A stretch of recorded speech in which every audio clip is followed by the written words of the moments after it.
EW's 2024 summer preview has dozens of exclusive looks at the most anticipated TV shows, movies, books, and music of entertainment's hottest season.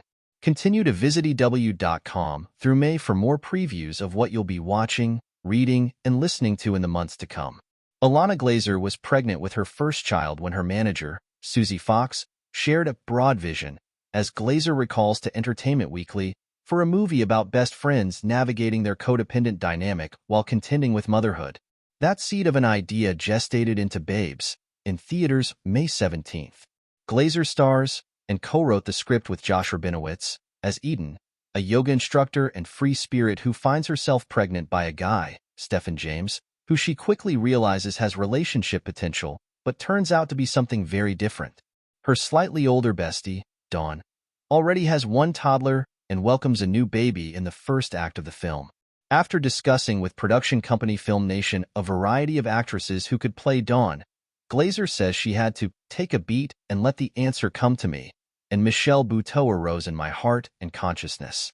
Friends for 20 years now, Glazer admits she can't believe we actually didn't even write that. It was perfect. The only problem? Buteau had a very short window of availability before going off to film her Netflix series, Survival of the Thickest, based on her memoir. But she was determined to make Babes work, especially because of the people involved. Ilana was like, "You can do this, bitch. You can do this." And what she'd get to explore is Dawn. I really responded to this friendship and their different walks of life and how they meet each other in the middle. These different stages of adulting and how you sort of lift each other up and also check each other at the same time, she explains of the draw. It's also just a beautiful way of showcasing people wanting to grow their families that we don't always see. It feels like it's always from the male perspective of like, "Oh, man, I knocked her up," or, "Oh boy, get your body back together," or whatever unrealistic, patriarchal standard of having families is that we've seen a bunch. So I love Dawn's character because of all those things, but also, what does it look like when you're trying to have it all and you just don't have enough time in the day in your life? With all the elements in place, Glazer and Buteau, along with director Pamela Adlon, waste no time setting the comedic tone of the film, starting with Dawn going into labor while in a movie theater, then moving the action to a restaurant, because the lady wants to have a nice meal before giving birth, okay? And later crawling and screaming through the halls of the hospital. I've never been pregnant. That wasn't my journey, the actress and comedian, who is a mom to twins born via surrogate, tells EW. But I have seen enough women in labor in my life. And also, I love physical comedy, and also I'm working with these creative geniuses like Ilana and Pamela, and so I'm just like, let's just play and see what happens.